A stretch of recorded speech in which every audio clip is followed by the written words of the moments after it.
Assalamualaikum warahmatullahi wabarakatuh kepada pensyarah dan rakan-rakan sekelas saya sekalian. Pertamanya saya ingin mengucapkan terima kasih kerana memberi peluang kepada saya untuk membentangkan Guru Global Penggerak Aspirasi Negara Khalis Masa Depan. Baiklah, kita teruskan dengan pembentangan. Ini merupakan biodata saya. Baiklah, isi kandungan yang terdapat dalam apa yang saya nak bentangkan pada hari ini ialah apa yang pertama, kita satu perkosong adalah pengenalan, dan kita akan lihat juga pada 2.0 aspirasi pendidikan Malaysia, di mana bawahnya ada 5 aspirasi sistem dan 6 aspirasi murid. Seterusnya hala 7 pendidikan masa kini, 4.0 isu dan cabaran global, 5.0 karakter guru berjiwa pendidik, 6.0 peranan guru berjiwa pendidik dalam menangani isu dan cabaran pendidikan, dan 7.0 kesimpulan. Baiklah, kita lihat pada pengenalan dulu. Baiklah, secara umumnya proses pembelajaran merupakan satu proses interaksi antara guru dan murid yang melibatkan penyampaian ilmu, penerimaan maklumat serta pembentukan kefahaman. Dalam era globalisasi ini, pembelajaran tidak lagi hanya berfokus kepada kaedah tradisional seperti chalk and talk, tetapi memerlukan pendekatan yang lebih kreatif, dan setiap murid mempunyai tahap kebolehan, minat dan gaya pembelajaran yang berbeza. Oleh itu, pendekatan yang digunakan mestilah fleksibel dan mampu memenuhi keperluan semua murid.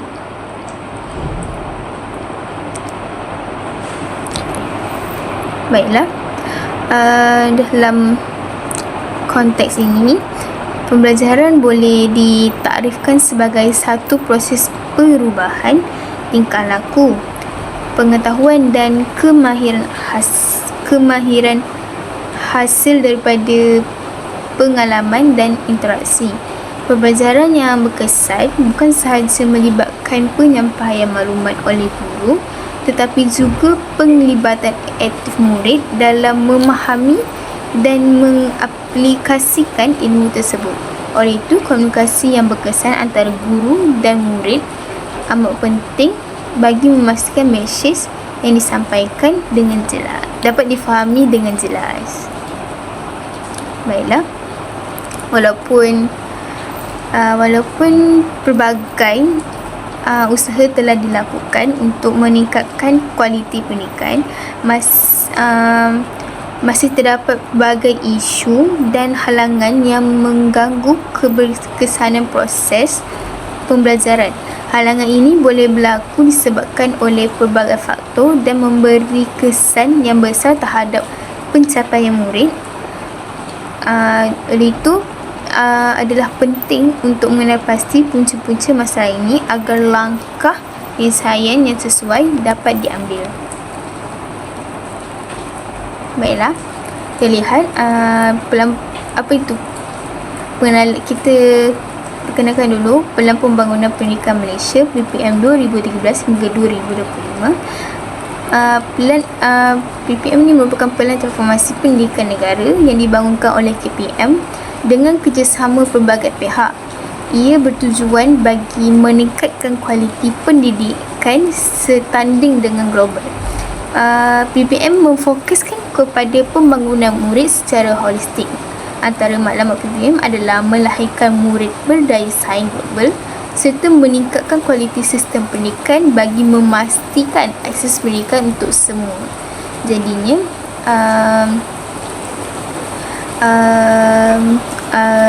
kita punya bila PPM ambil langkah ini adalah bagi memastikan aras pendidikan kita sama dengan aras pendidikan di tempat lain.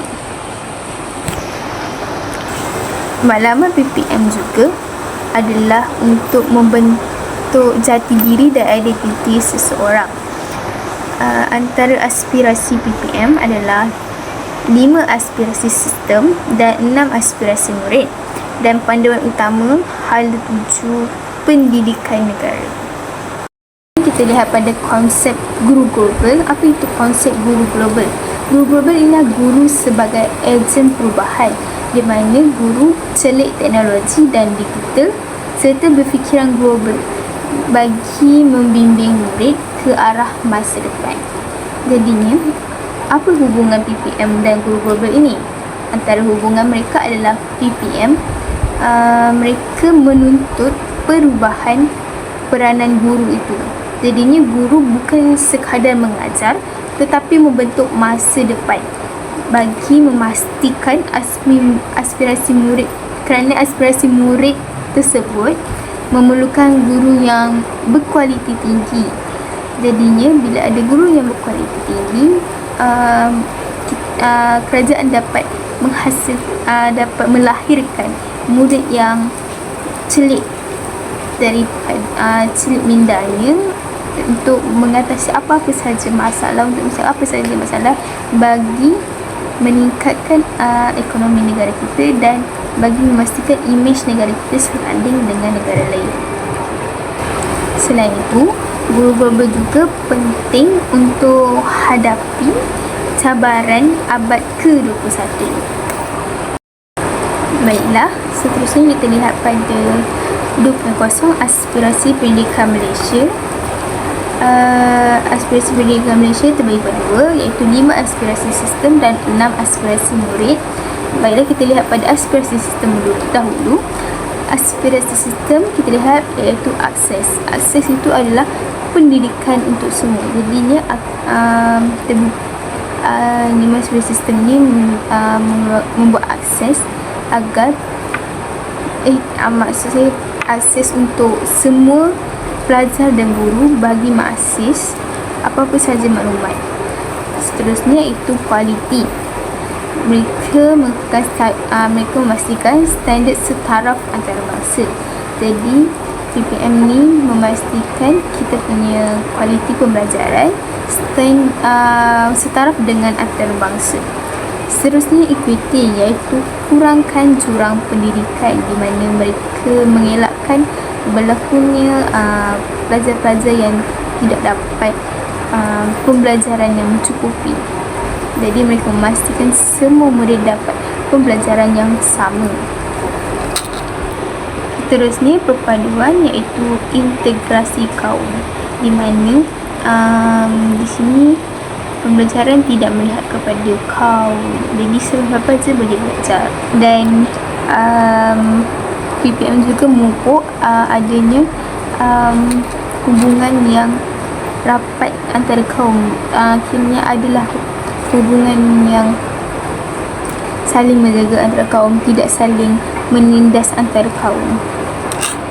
Sekali ialah kecekapan, iaitu penggunaan optimum, di mana semua pelajar ataupun mana-mana sumber akan digunakan secara optimum oleh guru agar setiap pelajar dapat pendidikan yang mencukupi. Seterusnya kita lihat pada 6 aspirasi murid. Yang pertama, pengetahuan, di mana setiap murid mesti mendapat pengetahuan yang mencukupi. Seterusnya kemahiran berfikir, di mana murid-murid akan dilatih kemahiran berfikir mereka untuk mengeluarkan idea dalam menulis karangan ataupun menyelesaikan apa-apa masalah. Ketiga ialah kemahiran memimpin, seperti kerajaan mewujudkan program perkhemahan bagi memupuk kemahiran memimpin mereka. Seterusnya kemahiran dui bahasa, di mana setiap pelajar wajib mempelajari bahasa Melayu, iaitu bahasa kebangsaan Malaysia, dan satu lagi bahasa Inggeris yang digunakan untuk perantaraan di luar ataupun mana-mana ataupun untuk apa-apa kegunaan perniagaan ataupun perdagangan, kerana negara kita berurusan dengan negara-negara luar. Seterusnya etika dan kerohanian, di mana setiap murid ataupun guru perlu memastikan etika dan kerohanian murid dapat dipupuk dan dapat diberikan tunjuk ajar yang mencukupi, yang betul, agar setiap pelajar bukan sahaja bijak, bukan sahaja mempunyai pengetahuan, tetapi pelajar juga mempunyai etika dan kerohanian yang mantap. Akhir sekali ialah identiti nasional. Identiti nasional di mana kita sebagai guru, kita mewujudkan identiti seorang murid yang berwibawa, yang cemerlang. Baiklah, seterusnya, apakah kepentingan aspirasi ini?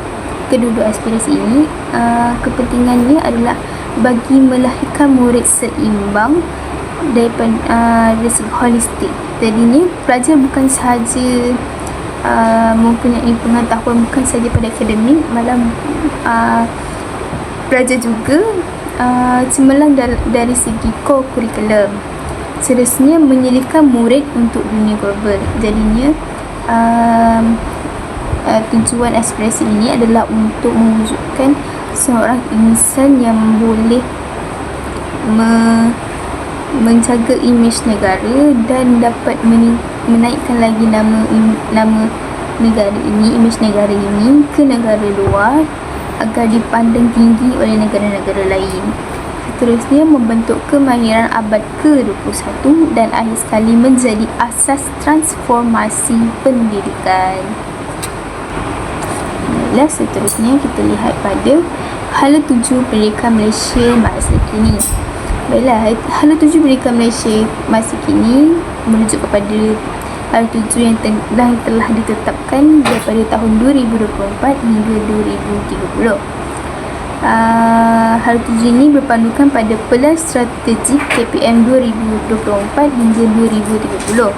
Mereka memfokuskan kepada sistem pendidikan fleksibel dan tangkas. Jadinya tujuan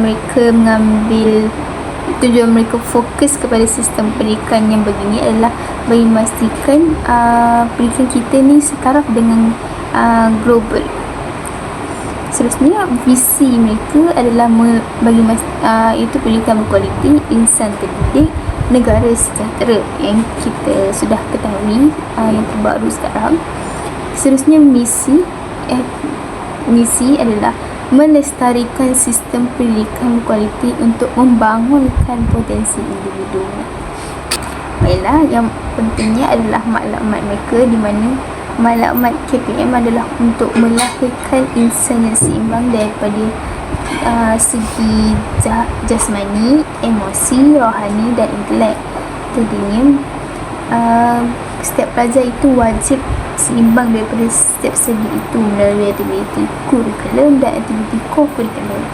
Dan seterusnya adalah membangunkan potensi individu. Maka setiap pelajar itu bukan sahaja tidak lemah di dalam kelas, maka mereka sentiasa aktif di dalam kelas. Terusnya, bagi menyokong aspirasi negara. Akhir sekali ialah menyediakan generasi masa hadapan yang mempunyai pengetahuan yang banyak, yang dapat meningkatkan dapat menjaga nama imej negara. Ialah seterusnya, teras strategi. Antara strategi yang telah dibuat oleh KPM, yang pertama ialah akses dan kualiti pendidikan, di mana guru memastikan setiap murid mendapat peluang pendidikan yang sama. Maka setiap murid mendapat pendidikan yang setaraf, tak ada yang kurang ataupun murid-murid yang kurang pendidikannya, tak adalah yang kurang.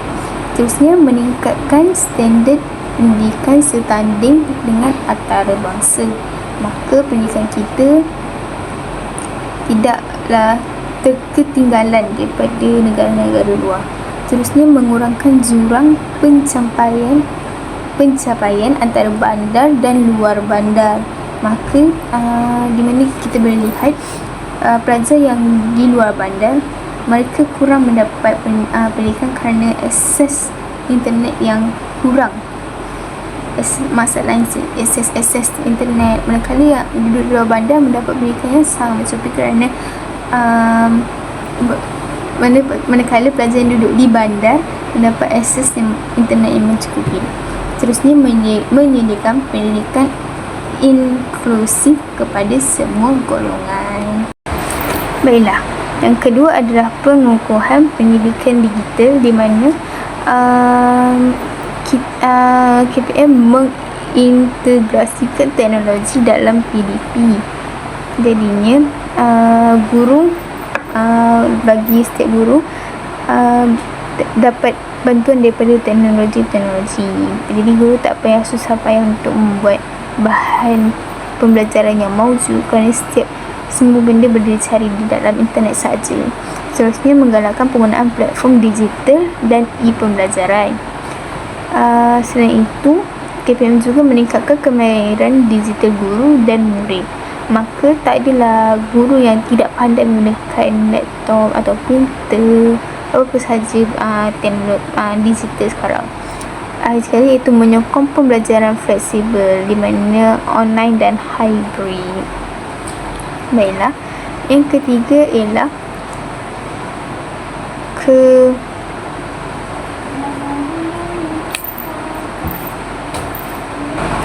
seterusnya adalah kemudahan dan infrastruktur sekolah. Kemudahan dan infrastruktur sekolah adalah bagi menambah baik kemudahan akses sekolah. Jadi mana-mana sekolah yang kekurangan meja atau kekurangan kursi, KPM akan hantar bagi mencukupi setiap keperluan. Terusnya, mewujudkan persekitaran pembelajaran yang kondusif, menyediakan akses internet yang lebih baik, serta mengurangkan jurang kemudahan antara sekolah bandar dan luar bandar. Yang keempat adalah pembangunan sumber manusia, di mana sumber manusia ini adalah guru, yang merujuk kepada guru.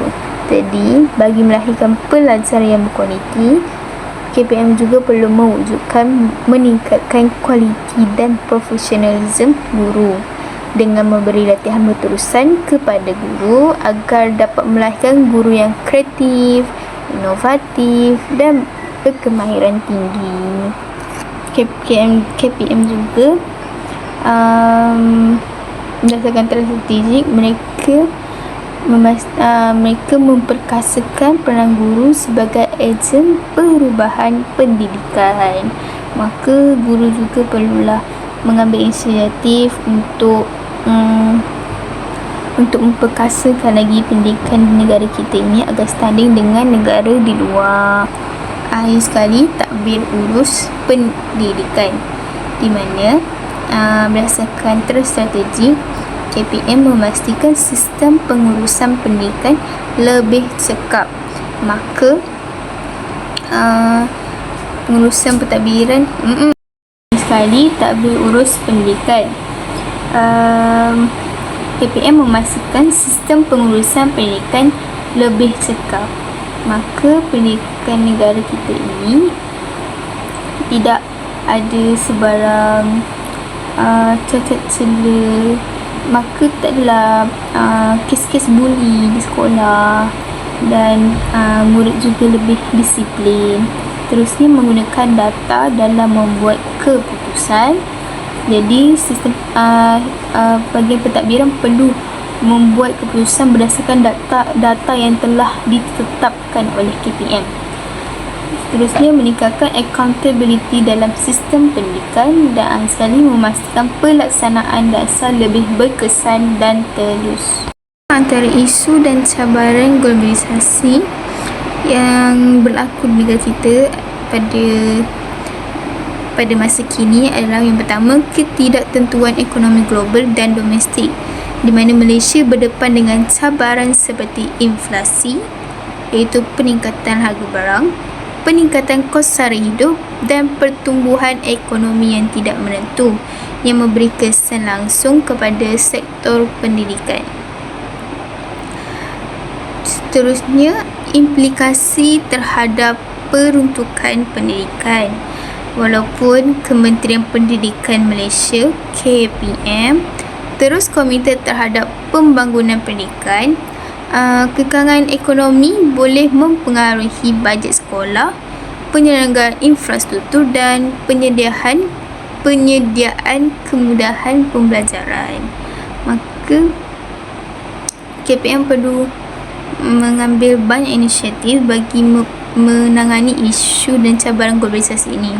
Seterusnya, jurang digital dan ketidaksamarataan pendidikan, di mana murid daripada keluarga berpendapatan rendah menghadapi kekurangan akses kepada peranti dan internet, sekaligus melebarkan jurang pencapaian antara bandar dan luar bandar. Seterusnya, peningkatan kos operasi sekolah, di mana kos utiliti, bahan bantu mengajar dan program pembangunan murid semakin meningkat. Jadi, ia memberi tekanan kepada pengurusan sekolah bagi mendapatkan bahan bantu mengajar yang mencukupi untuk guru-guru guna pakai bagi mengajar murid-murid di dalam kelas.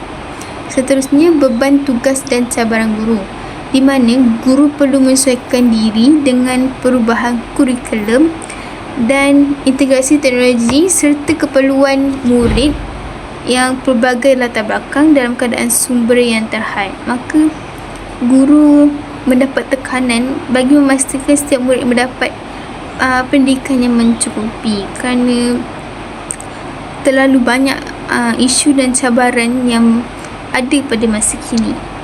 Seterusnya, keperluan selaras dengan aspirasi pendidikan negara, di mana cabaran ini perlu ditangani selaras dengan maklumat yang digariskan dalam Pelan Pembangunan Pendidikan Malaysia 2013 hingga 2025 PPM, yang menekankan akses, equity, kualiti, perpaduan dan kecekapan sistem pendidikan.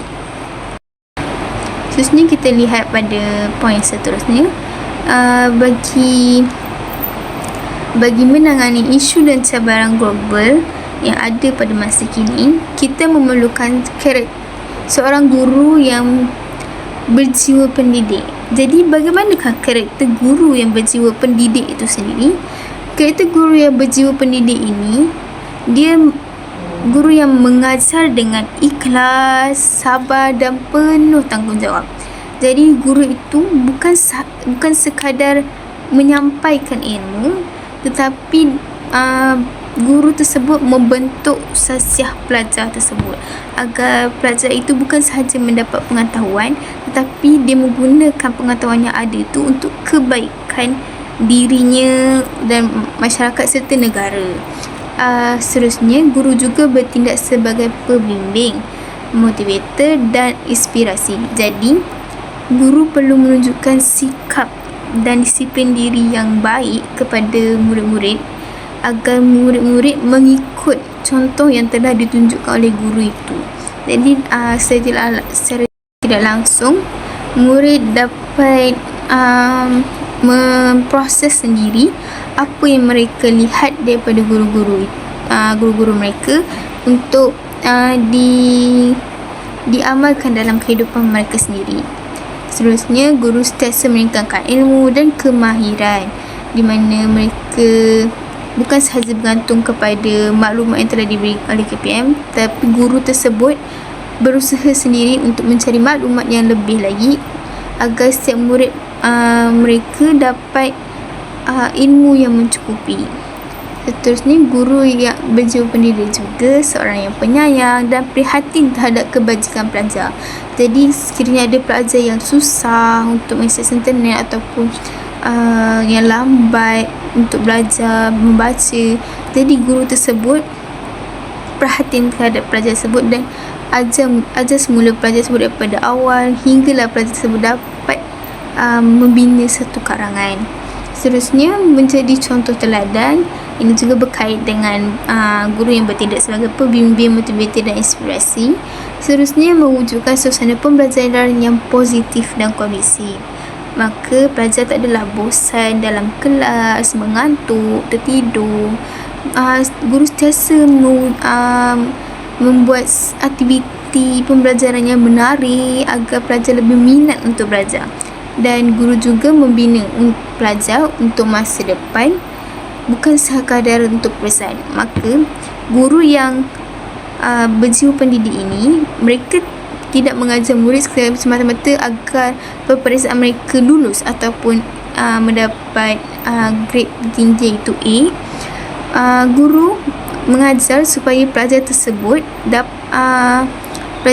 dapat mengamalkan apa yang mereka dah belajar itu untuk masa hadapan mereka. Apa peranan guru berjiwa pendidik dalam menghadapi isu dan cabaran pendidikan? Baiklah, yang pertama, guru sebagai pemudah cara inovatif, di mana guru tersebut perlu kreatif dalam menyampaikan ilmu walaupun berdepan kekangan sumber. Mereka bukan lagi hanya menyampaikan maklumat, tetapi memudahkan pembelajaran secara aktif.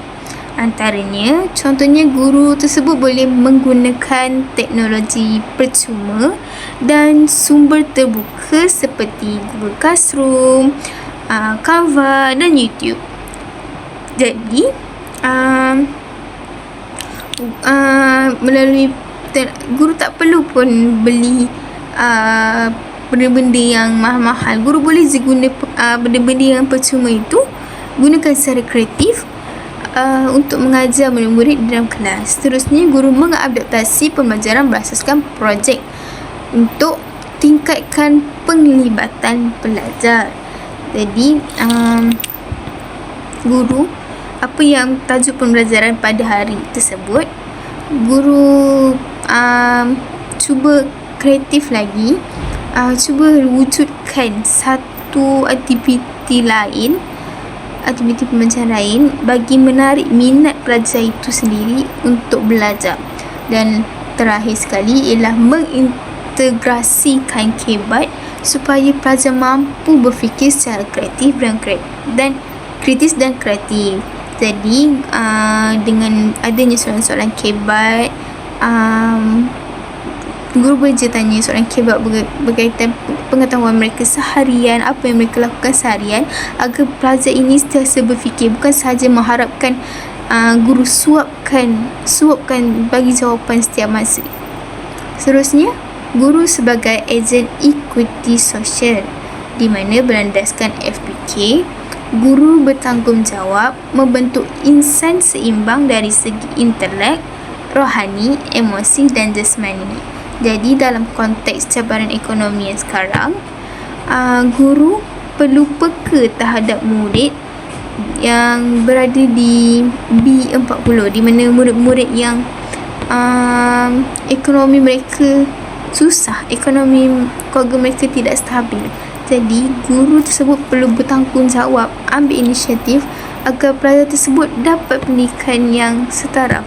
Mungkin mereka duduk di luar bandar, jadi guru cuba hasilkan satu buku latihan untuk murid tersebut agar murid tersebut sentiasa dapat belajar yang sama dengan murid-murid yang duduk di bandar. Guru juga perlu memberi sokongan emosi dan motivasi, hanya kerana murid-murid yang duduk di luar bandar ini kadang-kadang mereka mendapat tekanan untuk pembelajaran. Kadang-kadang keluarga mereka tidak boleh mencari atau boleh akses internet sendiri, kerana akses internet di luar bandar kadang-kadang aksesnya tidak tinggi. Jadi guru tersebut perlu memberikan motivasi, memberi semangat pada pelajar itu agar pelajar tersebut sentiasa semangat untuk belajar, bukannya kerana ekonomi mereka ataupun sistem mereka ataupun keadaan hidup mereka yang susah mereka terus mengalah untuk belajar. Tapi guru bagikan motivasi supaya mereka sentiasa semangat untuk belajar agar masa depan mereka dapat dibentuk dengan menjadi seorang yang sangat cemerlang. Dan sekali guru mengamalkan pedagogi inklusif. Seterusnya, guru sebagai pembentuk modal ihsan. Menurut PPPM, kualiti sistem pendidikan tidak boleh melebihi kualiti gurunya. Oleh itu, guru perlu mengikuti latihan profesional berterusan. Jadi, setiap guru bertanggungjawab untuk mengambil latihan yang profesional berterusan agar murid yang cemerlang dapat dibentuk. Seterusnya, guru juga perlu menguasai pedagogi digital kerana zaman sekarang kebanyakannya banyak menggunakan akses internet. Kadang-kadang tu sebarang laporan atau maklumat perlu melayari daripada internet. Jadi guru perlu menguasai digital, perlu mengetahui macam mana nak gunakan sebarang teknologi digital pada zaman sekarang. Dan guru juga perlu membimbing murid ke arah kemahiran abad ke-21. Khususnya, guru perlu mengenal pasti dan mengembangkan bakat murid. Jadi, guru perlu melihat potensi setiap pelajar dan membantu mereka berkembang secara menyeluruh. Jadi, guru kenal pastilah apa bakat pelajar dalam akademik, sukan dan kurikulum. Jadi kat sini kita sekaligus dapat memberi peluang kepada pelajar dengan menyertai pertandingan dan aktiviti luar. Jadi dengan galakan yang diberikan kat sini, kita dapat memupuk keyakinan diri murid tersebut untuk sentiasa mencuba perkara-perkara baru agar dapat menangani, agar masa hadapan pelajar-pelajar kita nanti dapat menangani isu-isu dan cabaran ekonomi yang semakin susah pada zaman ini. Sebenarnya guru juga perlu menjalin kerjasama dengan ibu bapa dan komuniti. Hal ini kerana hubungan yang baik antara sekolah dan komuniti penting dalam menyokong perkembangan pelajar. Jadi, guru perlulah berkomunikasi dengan ibu bapa mengenai perkembangan pelajar mereka. Jadi, ibu bapa perlulah sentiasa maklumkan kepada guru perlulah sentiasa maklumkan kepada ibu bapa bagaimana anak mereka di sekolah, bagaimana tahap pembelajaran mereka. Cuba untuk beritahu ibu bapa, anak puan ni, anak puan ada masalah pembelajaran macam ni, boleh ke kalau saya ajar balik semula daripada ni, boleh tak saya minta tolong ibu bapa di sentiasa mengawasi anak-anak agar sentiasa membuat ke sekolah, membuat latihan. Seterusnya, pihak sekolah juga perlu melibatkan komuniti dalam aktiviti sekolah. Jadi apa-apa sebarang aktiviti seperti gotong royong ataupun apa-apa aktiviti yang melibatkan masyarakat amat digalakkan oleh sekolah. Seterusnya, mewujudkan sokongan bersama dalam pendidikan. Seterusnya adalah guru sebagai pengurus teknologi dan maklumat. Jadi dalam era digital ini, guru perlu bijak mengurus penggunaan teknologi dan maklumat dalam kalangan pelajar. Jadi guru perlu membimbing pelajar menggunakan teknologi secara beretika. Jadi tak adalah sebarang berlakunya pembelian cyber ataupun apa-apa saja maklumat yang mereka dapat secara salah. Jadi dengan mengajar pelajar menilai kesihapan maklumat, jadi mereka dapat elak berita-berita palsu.